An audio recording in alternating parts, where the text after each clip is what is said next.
Assalamualaikum warahmatullahi wabarakatuh. Perkenalkan, nama saya Duki Arendito dengan NIM 2503 1110017. Di sini saya akan memperlihatkan bagaimana cara penggunaan software CropArt. Nah, apa itu CropArt? CropArt sendiri yaitu software untuk mengetahui seperti kebutuhan air yang akan digunakan dalam pertanian.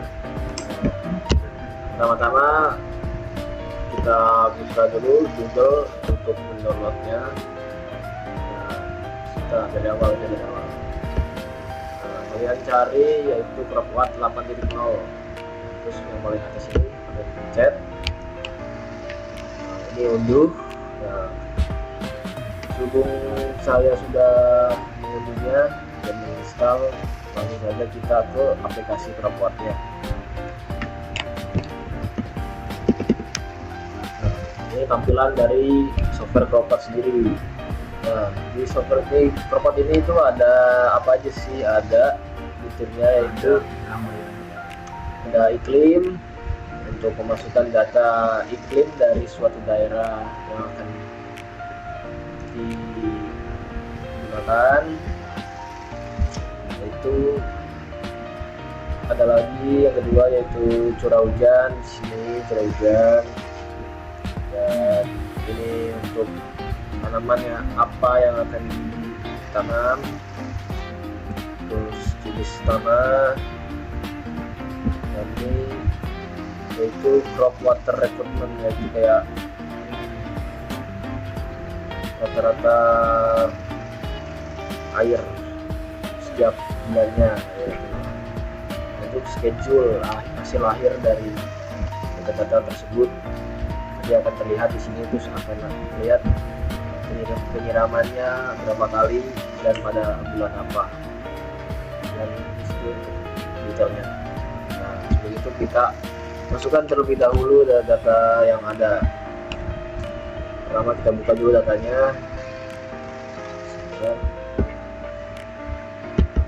Datanya sudah disiapkan, jadi tinggal di input aja ke dalam CropArt-nya.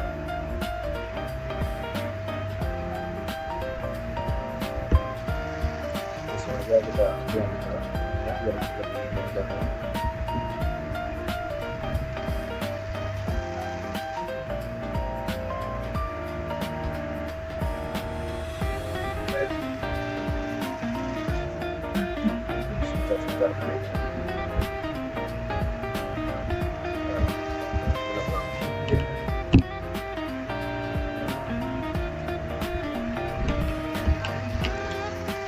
Yang pertama kita akan masukkan data-data dari iklim. Nah, untuk country ini yaitu negara, kita isi ya negara kita Indonesia. Bisa, lalu stasiun itu tempat atau daerah yang sudah ada datanya tersebut. Kita lihat datanya itu di daerah Rosari. Aja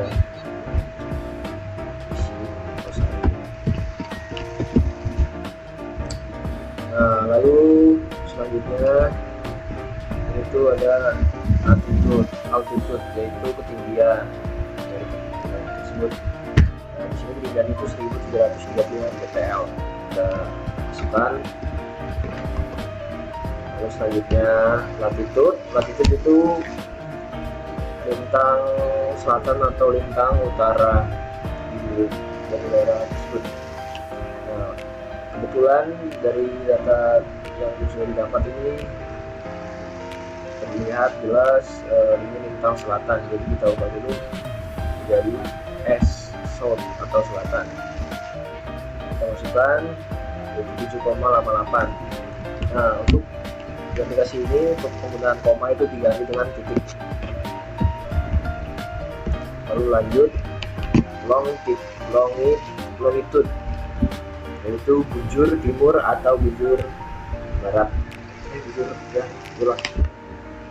Nah di sini sudah sama yaitu timur, jadi ini nggak usah diubah lagi. Bis kita masukkan di sini ada datanya itu 112,91 derajat. Kita masukkan aja 112,91.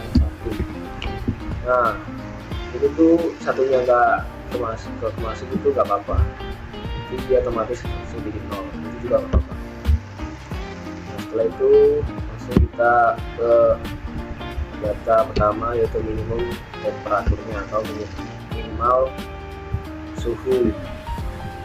Kita isi ini di sini. Nah, isi per satu. Di sini itu dari atas ke bawah. Jadi per data ini, ya, bukan per sampai gini, supaya bisa terlihat rata-ratanya. Masukkan dahulu.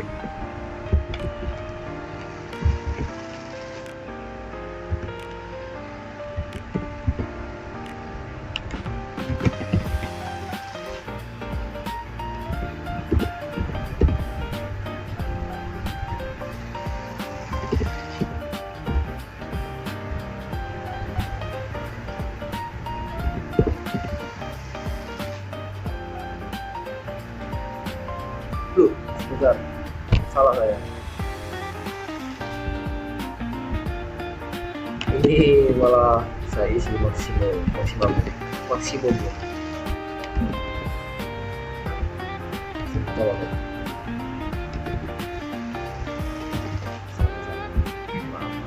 Saya ulang. Yang ini teman-teman. Tadi saya salah.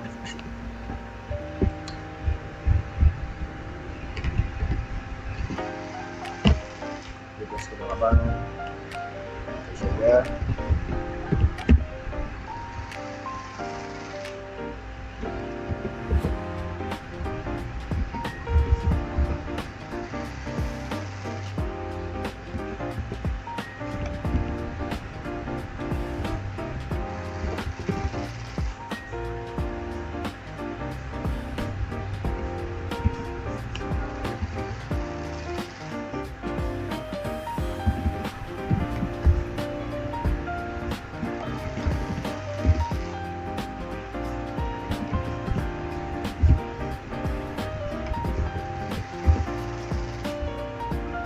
Ke maksimal temperatur. Nah di sini langsung kelihatan, langsung ada otomatis rata-ratanya dari minimal temperatur. Kita isi yang maksimal temperatur dulu.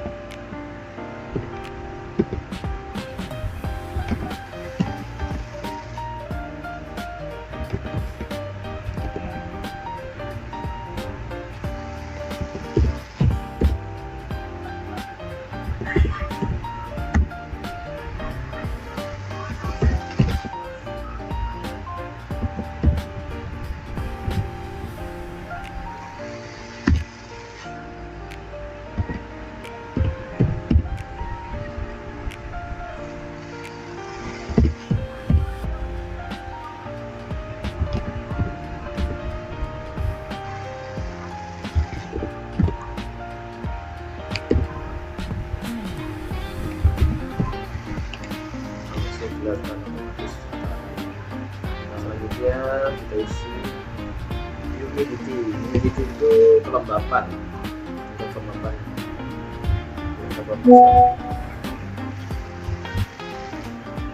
Kelembapannya kita isi ke dalam sini. Bersatu.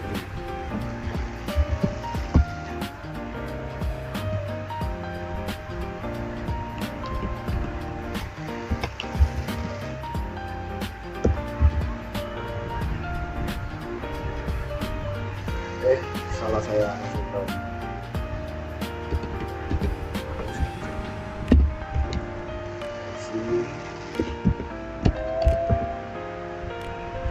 Salah pencet.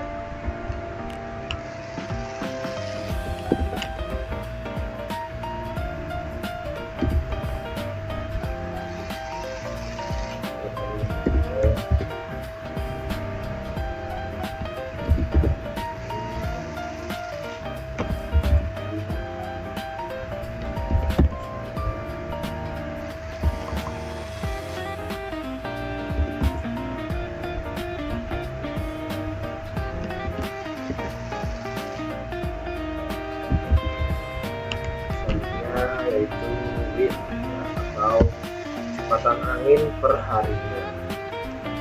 Rata-rata kecepatan angin per hari di bulan ini, Januari sampai Desember. Di sini sama semua, kita isi aja 69.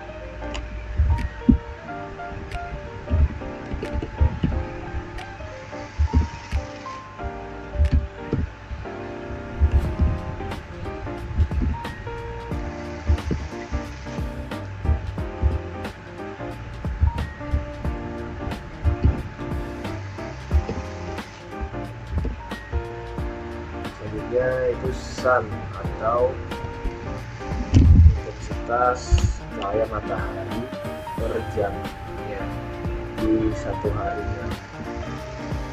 Maka per harinya 9 Januari sampai Desember. Ini kita lihat.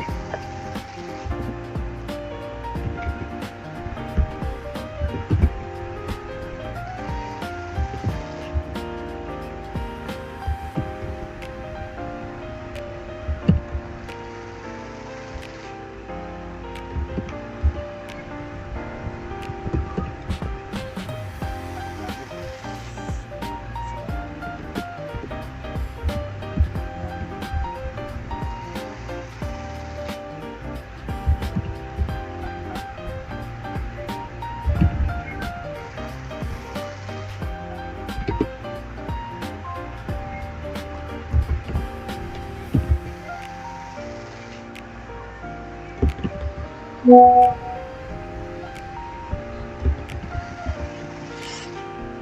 setelah itu kita lihat keluar itu radiasinya, tingkat radiasinya dan ETO-nya kilometer per hari masuk keluar. Nah, selanjutnya kita ke curah hujan, kita minimasi dulu terlebih dahulu. Dan stasiunnya sama, kita isi Losari, kita isi sudah udah dan sudah ada, kita isi aja.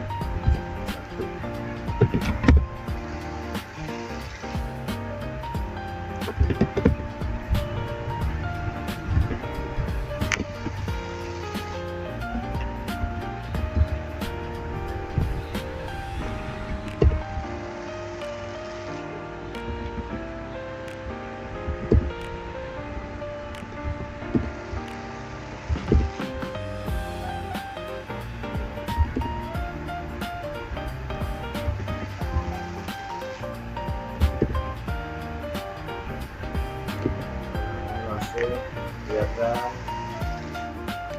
relevansi lainnya, relevansi yang kelihatan per bulannya, rata-rata hujannya. Selanjutnya kita lanjut ke crop, yaitu kita pilih dulu open, terus kita cari tanaman jagung. Sebagai contoh kita menggunakan tanaman jagung, ini maize. Nah, di sini langsung terlihat seperti planting tanggal penanamannya sampai ke masa panennya, yaitu selama 4 bulan. Nah, ini untuk kancil value-nya, yaitu kebutuhan air dari fase inisiasi sampai pertengahan musim sampai masa panen. Ini terlihat jelas pada masa tengah musim itu cukup banyak membutuhkan airnya. Nah, itu untuk kedalaman akar.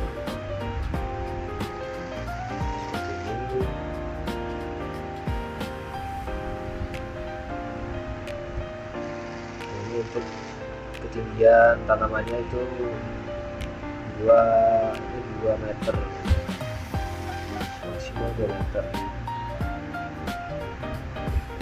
Setelah itu lanjut kita ke soil, ke tanah. open di sini, lalu kita klik ini clay soil, open. Nah ini langsung keluar total valuable soil moisture-nya atau total kelembapan tanahnya 200 mm per meter tanah. Terus maksimum rain infiltration atau rata-rata penyerapan air hujan sebenarnya yaitu 30 mm per hari.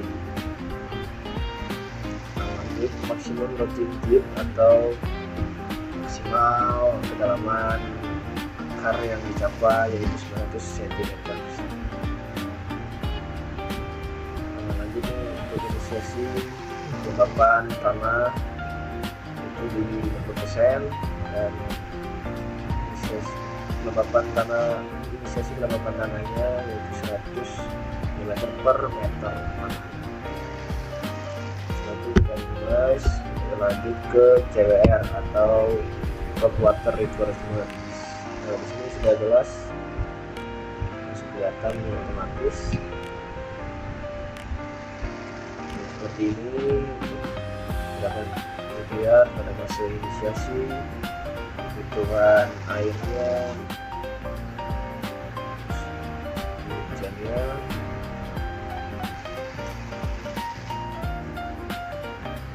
Ini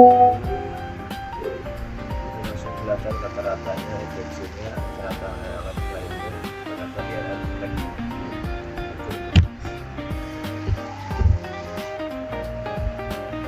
Lanjut selanjutnya itu di schedule atau rencana irigasi. Nah di sini terlihat bahwa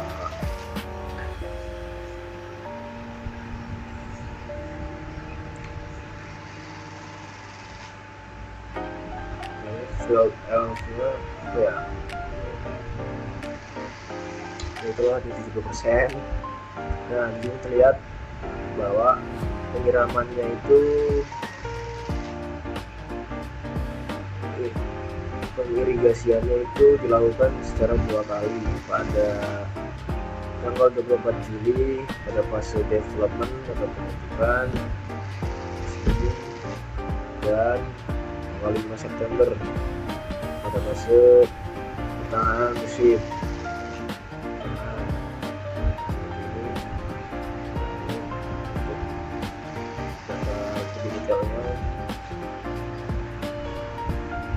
Total proses irigasinya 310 mm,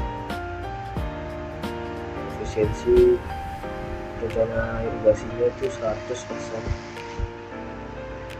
jadi 100% efektif. Total rainfall atau total air hujan 109,7 mm, terus efektivitas air hujannya 197 mm sama. Nah ini moist deficit and harvest atau defisit kelembapan pada saat pemanenan 40,4 mm. Ini untuk efisiensi rate-nya itu 100%.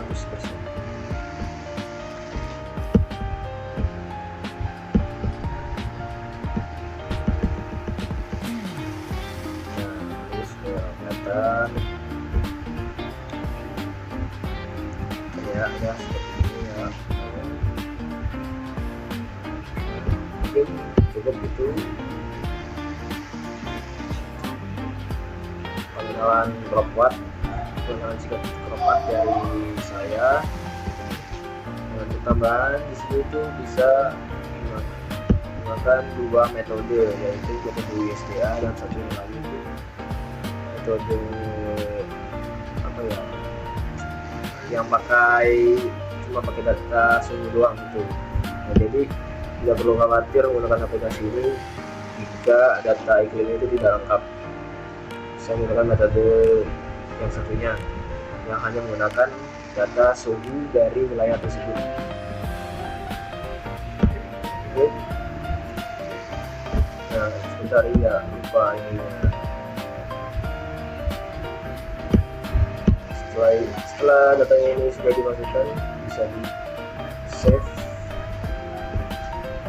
lalu dipilih dan mau dirasakan di mana, dan di save seperti itu aja, diulang lagi sampai selesai. Itulah saya sudah save karena saya sudah melakukannya terlebih dahulu. Jadi mungkin itu saja dari saya. Bila ada kata yang tidak nyambung atau tidak jelas, mohon dimaafkan. Asprak. Baik, sekian. Wassalamualaikum warahmatullahi wabarakatuh.